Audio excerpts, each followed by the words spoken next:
Apalagi ada orang juga yang mengatakan bahwa Pak Jokowi ini harus angkat kaki dari Jakarta segera karena ibu kota sudah dipindahkan. Ini kan pernyataan-pernyataan yang semestinya nggak perlu ada di berita gitu. Ini kan pernyataan orang yang sakit jiwa.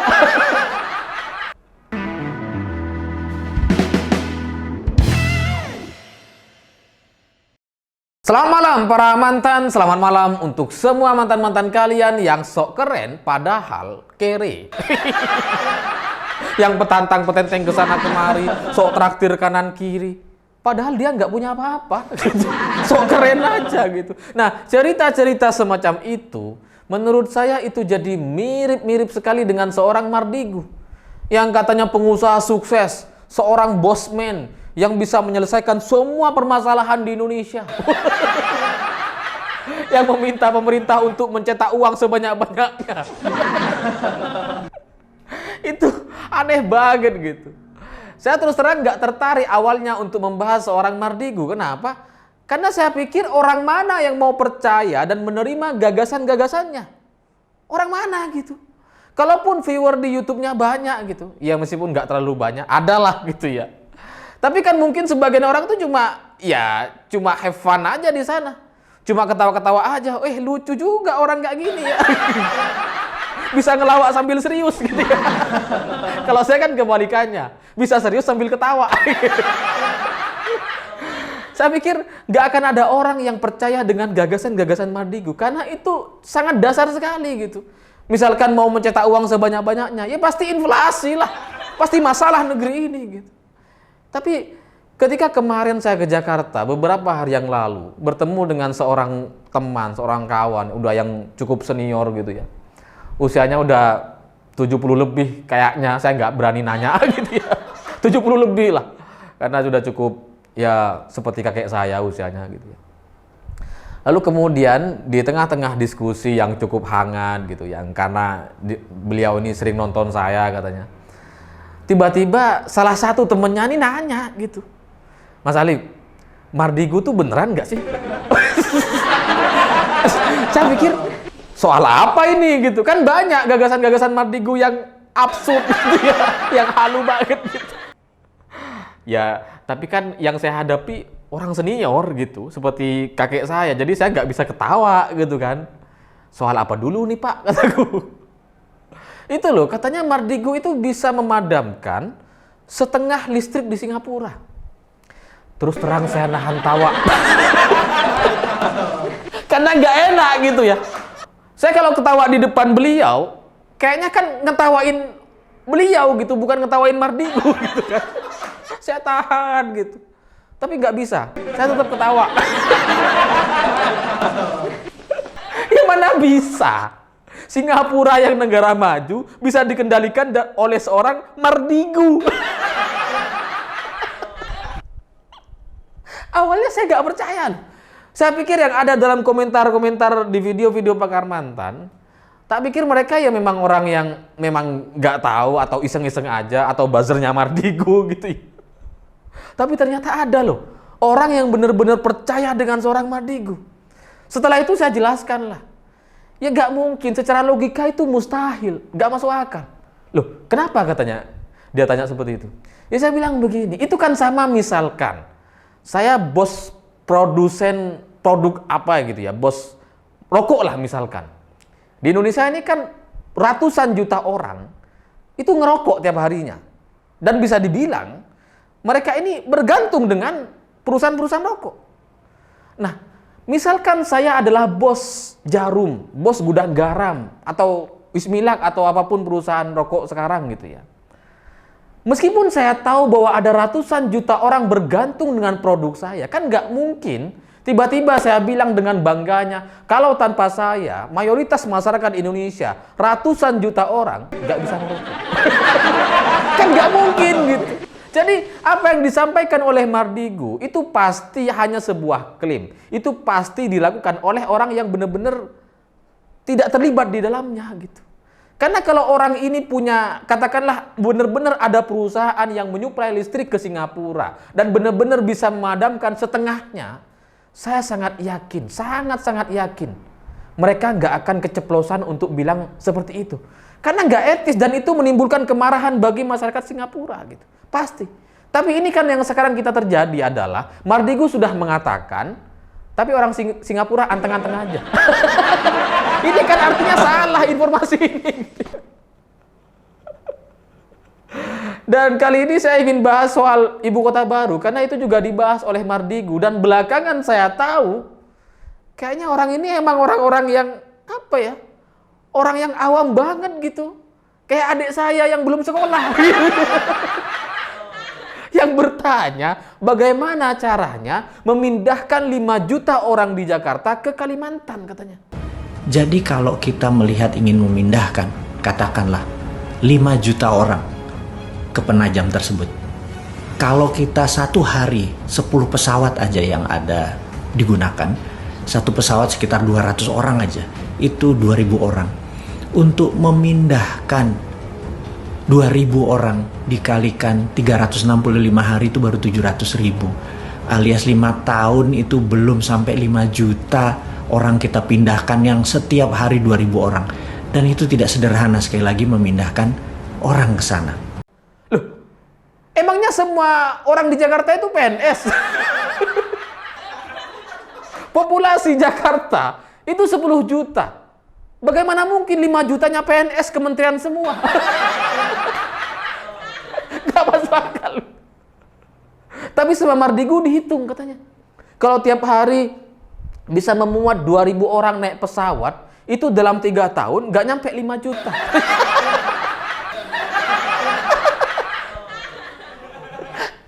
Itu kan logika yang dangkal sekali gitu. Kalimantan itu tidak hanya bisa dijangkau dengan pesawat, bisa juga dengan kapal, bisa dengan jalan darat, banyak gitu. Dan lagian, siapa juga yang mau mindahkan 5 juta orang, siapa? PNS kita di Jakarta itu hanya sekitar 500.000 orang. Dan kalau Mardigu bertanya, tahun 2024 apa bisa memindahkan semuanya, pindah ke Kalimantan, lawang tempatnya belum ada sekarang katanya. Ini juga halu gitu. Ya iyalah tempatnya belum ada, makanya kita bangun dulu. Kalau sudah ada, ya udah pindah. Ini kan logikanya gitu. Jadi ketika dia merasa bahwa 2024 nggak akan siap dan pasti nggak akan siap untuk pemindahan ibu kota, itu ada 2 kemungkinan. Dia emang kurang referensi dan dia nggak paham soal pemindahan ibu kota. Bahwa memindahkan ibu kota dengan memindahkan Jakarta itu sama sekali 2 hal yang sangat berbeda. Karena kayaknya di otak Mardigu gitu ya. Pindah ibu kota itu berarti pindah Jakarta. Semua orang disuruh pindah ke sana. Seolah-olah kayak gitu. Dan ketika dia bertanya apakah 2024 bisa langsung siap, padahal kita tuh perlu listrik, perlu banyak saluran, perlu banyak sumber daya, perlu banyak fasilitas-fasilitas umum dan sebagainya katanya. Saya nggak ngerti deh, kenapa ada orang yang percaya diri sekali untuk membicarakan suatu hal yang dia nggak paham sama sekali. Jangan-jangan emang sebelum-sebelumnya emang kayak gitu si Mardigu gitu ya. Yang ngasih motivasi bla bla bla bla bla, kosong semua. Yang penting orang-orang bayar tiketnya, bayar. Gitu kayaknya gitu. Karena kalau kita lihat di banyak berita, di banyak rekaman diskusi dengan DPR, dengan pemerintah gitu ya. Kan sudah jelas sekali bahwa 2024 itu yang akan dipindahkan itu hanya istana, MPR, TNI, Polri, dan beberapa kantor kementerian dari yang paling dibutuhkan gitu. Misalkan Kementerian Pertahanan gitu. Nggak semuanya, dan emang nggak mungkin semuanya siap. Lawang sekarang udah 2022 gitu. Masa iya 2024 Agustus udah siap? Kan nggak mungkin. Jadinya pemerintah itu membuat tahapan-tahapan pemindahannya. Sampai 2024 itu harapannya Agustus. 17 Agustus 2024 harapannya Presiden itu bisa mengadakan upacara kemerdekaan di sana. Sehingga ini dijadikan simbol kemenangan kemerdekaan yang sesungguhnya atas penjajahan Belanda dan sebagainya. Karena sekarang istana-istana yang ada sekarang itu kan masih warisan-warisan penjajahan kolonial gitu. Nah, kita itu ingin merdeka seutuhnya, bikin tempat baru gitu. Itu sama lah seperti dulu kita dikasih dompet sama mantan gitu. Rasanya kan kita pengen beli punya baru. Kira-kira kayak gitulah. Meskipun tidak sederhana itu. Nah, tahapan-tahapannya sampai 2024 itu hanya kantor-kantor yang memang paling dibutuhkan. Seperti Istana, MPR, Mabes gitu. Itu dulu di sana. Setelah itu, barulah kemudian sampai tahun 2035 itu ada tahapan pembangunan kedua. Nah, secara total keseluruhan pemindahan ibu kota itu baru bisa selesai tahun 2045 dan ini sudah dibahas oleh DPR dan pemerintah. Beritanya ada di mana-mana. Tapi Mardigu bertanya, saya nggak mungkin katanya 2024 ini bisa pindah semua. Ya iyalah. Gimana? Ya saya paham gitu ya. Ini kan sebenarnya bukan soal tidak sesederhana pindah rumah, tapi tahapannya itu kan mirip-mirip gitu. Kalau kita mau KPR, mau bangun rumah, kan nggak mungkin kita nunggu selesai dulu lalu kemudian beli. Langsung pindah, kan enggak gitu. Pasti ada tahapannya, negosiasi dulu. Kalau bangun baru, cari lahannya, bangun dulu. Setahun, 2 tahun selesai, isi furniture dulu. Itu kan tahapannya gitu. Dan sama seperti pemindahan ibu kota ini. Jadi, kalau dibilang siapa yang mau tinggal di sana, ya sekarang ya nggak ada lah, wong bangunannya belum ada gitu ya. Tapi nanti setelah selesai, ya semua orang-orang pemerintahan harus tinggal di sana. Ya nggak mau gimana? Ya sudah keluar.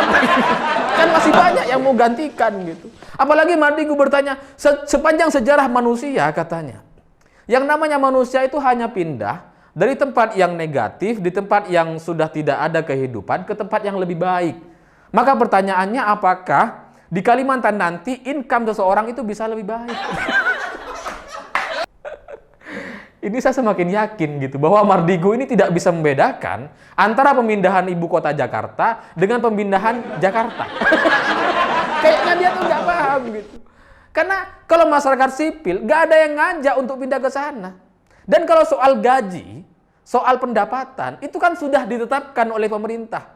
Jadi mau tinggal dimanapun, ya gajinya segitu gitu. Mau pindah ibu kota sekalipun, ya gajinya sama seperti mereka saat ada di Jakarta karena sudah ada undang-undangnya. Nah kalau soal sepanjang sejarah manusia nggak ada orang yang mau pindah ke tempat yang lebih buruk atau ke tempat yang secara pendapatan lebih kecil, itu kan sejarah lama. Zaman-zaman onta mungkin kayak gitu. Ini tuh zaman Toyota gitu. Dimana perbankan, Alfamart, minimarket gitu kan. Itu kalau mereka punya staff, itu harus siap ditugaskan di mana-mana. Dan mereka bisa dipindah ke daerah-daerah sesuka-suka hati oleh pemimpinnya gitu. Sama seperti pemerintah ini, pemerintah pusat gitu. Kalau sudah presiden tanda tangan, menteri tanda tangan, menko tanda tangan, semuanya sepakat untuk pindah. Ya para staf-staf bawahan-bawahan itu harus sepakat untuk mau gitu. Kalau nggak mau, ya sudah keluar. Sama seperti TNI dan Polri, sama. Kan ada banyak mutasi, misalkan dari Surabaya dipindahkan ke Papua, dari Papua dipindahkan ke Banyuwangi, kemana? Ke Situbondo atau apapun itu. Ya biasa aja gitu. Ini tidak ada hubungannya dengan masyarakat sipil yang berhak untuk menentukan hidupnya masing-masing. Jadi sejarah manusia yang dibahas oleh Mardigu itu tidak sesuai dengan aturan-aturan yang ada sekarang. Lucu gitu. Ibaratnya tuh dia bahas ikan, tapi yang dia lihat itu sebenarnya bukan ikan, buaya. Beda sama sekali. Apalagi dia cerita soal Kalimantan itu wilayah yang bisa dijangkau oleh kapal induk katanya. Emang Jakarta nggak dijangkau? Lawang kapal induknya Australia itu pernah nyampe ke Jakarta kok. Dan deket juga dari Australia kok gitu. Apa urusannya dengan ketahanan? Apa urusannya?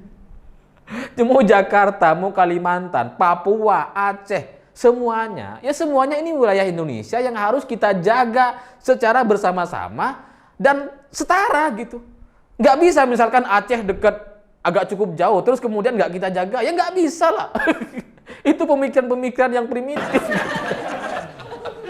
Jadinya pemindahan ke Kalimantan ini itu sama sekali nggak ada hubungannya dengan soal keamanan. Kalau dianggap bahwa ini dekat dengan Laut Cina Selatan katanya. Lebih dekat mana? Malaysia, Singapura, Filipina, Thailand. Lebih dekat mana?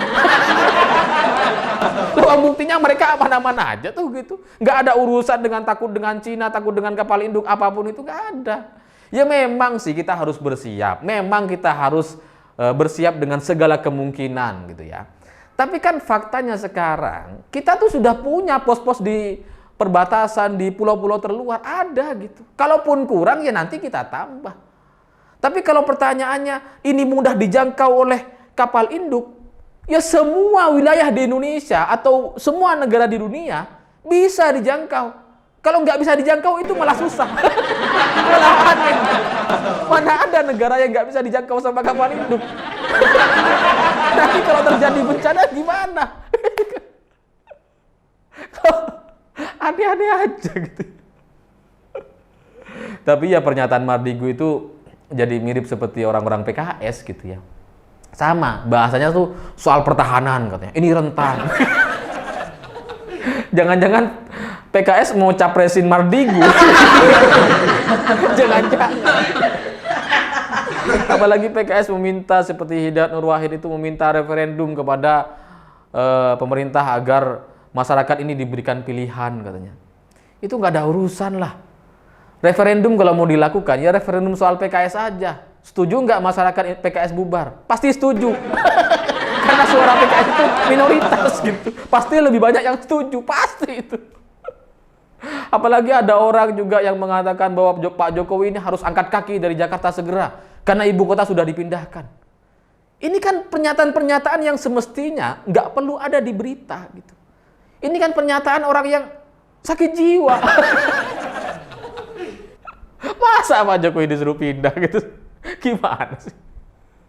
Ada lagi orang yang mengatakan bahwa pemindahan ibu kota ini karena rezim gagal mengambil alih Jakarta. Apa urusannya? Apa urusannya? Itu jadi sama kayak Anies yang mengomentari soal ibu kota Jakarta, yang bilang tidak ada hubungannya dengan macet. Pemindahan ibu kota tidak akan mengurangi kemacetan di Jakarta. Sebenarnya bisa, Nis, bisa. Asalkan kemacetannya dipindah, sumur-sumur resapannya pindah juga ke Kalimantan. Bisa mungkin gitu ya. Ini Anies sama Mardigu kayaknya sama tuh.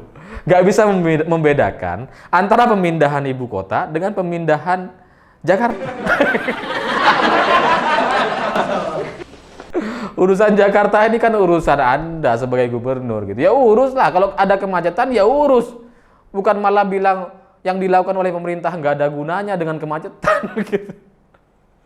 Ya tapi di sisi lain saya paham gitu. Pemindahan ibu kota ini emang menghentak banyak orang karena kan selama ini, sejauh ini itu polanya tuh sudah mulai terbentuk gitu.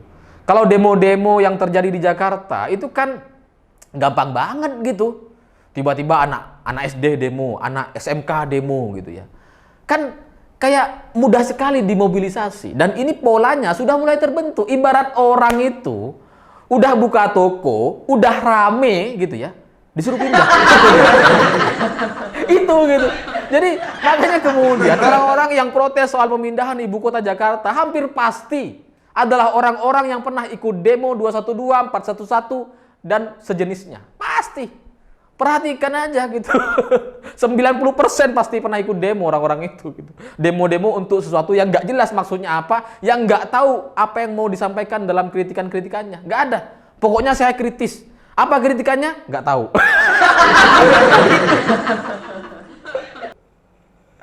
Tapi ya pemerintah emang harus sabar menghadapi orang-orang kayak gini gitu. Karena ya mau gimana lagi? Orang-orang kita kan sudah lama terjajah, lama dibuat nggak tahu di zaman Soeharto gitu ya. Yang sekarang masih teriak PKI, komunis itu kan orang-orang mereka. Karena Soeharto semua itu gitu. Ya harus bersabar lah pemerintah. Tapi kabar baiknya kita tuh sudah mulai menemukan semangat untuk pemindahan gitu. Sehingga orang-orang yang menolak ini, orang-orang yang suka demo ini mulai takut untuk bicara soal pemindahan. Takut mereka didemo sama orang-orang Kalimantan gitu. Karena orang Kalimantan ini sangat tegas dalam pendiriannya gitu. Nggak mau diusik-usik dan nggak mau bersabar-sabar dengan hal-hal yang sangat prinsip. Berbeda sama kita. Yang orang-orang Jawa, yang ada di tanah Jawa ini kan kalau diejek-ejek tuh masih sabar. Apalagi Pak Jokowi itu sabar. Sabar-sabar terus gitu. Makanya emang lebih baik ibu kota ini pindah ke Jakarta. Pindah ke Kalimantan. Dan selain itu, mungkin ada juga banyak orang yang nggak tahu gitu bahwa cerita pemindahan ibu kota ini kan memang sudah ada sejak zamannya Bung Karno dulu. Ingin agar negara ini benar-benar lepas dari simbol-simbol kolonial penjajahan gitu ya. Tapi dari presiden-presiden sebelumnya memang banyak halangan, banyak rintangan. Sampailah kemudian di era Pak Jokowi ini bisa sepakat semuanya secara politik dan ketok palu, sehingga sampai 2045 nanti ini diharapkan bisa selesai. Kalaupun nanti ada pemimpin baru, katakanlah orang yang nggak mau agar ibu kota ini pindah gitu, dan nggak setuju agar ibu kota ini pindah, saya sangat yakin, sangat-sangat yakin dia akan malu sendiri. Pasti malu sendiri. Apalagi kayak Rizal Ramli katanya, bercita-cita menjadi presiden. Nanti kalau jadi presiden pasti saya batalkan. Iya kalau jadi. Lawang capres aja belum tentu. Tapi begini teman-teman, saya juga pernah dengar cerita soal Pak Jokowi gitu ya. Ini juga ada kaitannya sedikit, paling 1% lah dengan alasan pemindahan ibu kota gitu ya. Jadi kalau kita perhatikan Pak Jokowi tahun 2014 itu kan agak apa ya, susah gitu ya. Ya berat pemerintahannya, dan di awal-awal pemerintahan itu kan banyak konflik, banyak urusan-urusan politik yang sangat berat, seperti misalkan penunjukan Kapolri yang kemudian disikat sama KPK sehingga Budi Gunawan itu gagal jadi Kapolri. Itu stres banget Pak Jokowi di istana gitu. Saya sempat ketemu tuh ketika lagi panas-panasnya Pak Jokowi curhat tuh. Sempat saya ketemu di tahun 2015 gitu. Nah setelah itu, saya kan merhatikan terus gitu, meskipun saya bukan orang yang berada di dekat Pak Jokowi, tapi kan berita-beritanya ada di mana-mana gitu. Setelah saya perhatikan, Pak Jokowi ini suka nggak suka atau disadari atau enggak, itu lebih suka tinggal di Bogor, di Istana Bogor. Coba kita perhatikan deh, jarang sekali Pak Jokowi itu berlama-lama di Jakarta, di Istana Jakarta gitu. Nah, setelah saya rangkum dari banyak berita dan beberapa pertemuan yang saya dengar dengan cerita-cerita Pak Jokowi gitu ya, itu sering terjadi bocoran-bocoran atau informasi-informasi terkait reshuffle, terkait kebijakan pemerintah atau apapun itu bocor lebih dulu ke wartawan. Ini yang ketahuan gitu. Tapi yang nggak ketahuan, yang bocor kepada orang-orang yang punya kepentingan itu banyak banget sehingga posisi presiden itu berat sekali gitu. Makanya Pak Jokowi coba menghindari, nggak mau di Jakarta, di Bogor. Tapi di Bogor pun itu bukan yang di istananya, bukan di tempat yang biasa ditempati oleh presiden, tapi di tempat yang rumah sebelahnya, yang kecil gitu, yang nggak pernah dipakai gitu. Diam di sana Pak Jokowi. Mungkin sebagian orang akan merasa bahwa Pak Jokowi ini maunya sederhana aja, nggak mau bermewah-mewahan dan sebagainya. Tapi ya secara logika, ini kan fasilitas istana dari negara. Jadi suka nggak suka ya memang itu fasilitasnya. Emang mewah, ya mewah gitu. Tapi alasan Pak Jokowi untuk tinggal di rumah itu sebenarnya tuh bukan soal kemewahan yang terlalu berlebihan, enggak gitu. Tapi karena untuk menghindari alat-alat sadapan yang kayaknya ada di istana. Emang susah dibuktikan gitu. Tapi dengan pembicaraan-pembicaraan yang sering bocor itu kan membuktikan bahwa itu memang ada, meskipun kita nggak tahu ada di mana gitu, alat-alat itu. Makanya kemudian Pak Jokowi itu diam di Istana Bogor yang lebih minim, yang lebih rapi gitu ya. Yang masih sedikit mungkin alat sadapnya, nggak semua tempat ada gitu, dan memilih tinggal di rumah di sebelah istana gitu. Sehingga belakangan ini kita kan bisa lihat bahwa langkah-langkah Pak Jokowi itu selalu mengejutkan, selalu nggak ketebak gitu, sehingga inilah kunci bagaimana sebuah istana negara itu benar-benar harusnya clean dan benar-benar milik kita. Karena kalau masih milik, kalau warisan gitu ya, yang warisan kolonial dan sudah bertahun-tahun kita punya pemerintah yang ya serba nggak jelas gitu ya, dan alat sadapnya ada di mana-mana gitu.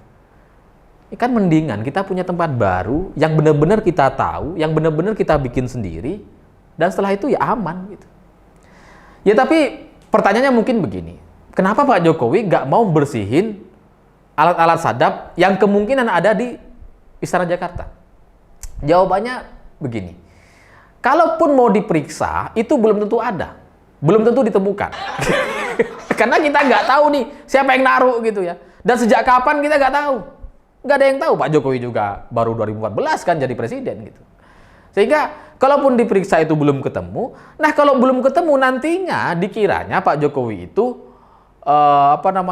berpikiran negatif, menyebarkan berita bohong. Jadi kan bisa kemana-mana, melebar kemana-mana gitu. Jadi ya lebih baik ngalah aja, pindah ke tempat yang baru, yang benar-benar bisa dikendalikan, bersih. Setelah itu pemerintahan itu mestinya akan lebih aman, lebih nyaman. Sehingga di Kalimantan dengan ibu kota barunya nanti, dengan upacara 17 Agustus 2024 nanti, itu sebagai langkah awal mengirimkan atau memberikan jalan kepada pemimpin selanjutnya untuk memimpin Indonesia menuju negara maju sampai 2045 nanti sesuai dengan prediksi atau ramalan raja-raja terdahulu. Itu gambaran besarnya gitu. Ya selain itu ya memang soal kemajuan, soal keseimbangan antara Jawa dengan Pulau Kalimantan sebagai pulau terbesar di Indonesia itu juga akan dilakukan. Sebenarnya bahasan ini agak panjang lagi. Apalagi soal bahasan batasan-batasan di Indonesia gitu. Nanti saya bahas di episode selanjutnya. Saya pikir itu. Terima kasih sudah menonton. Begitulah kura-kura.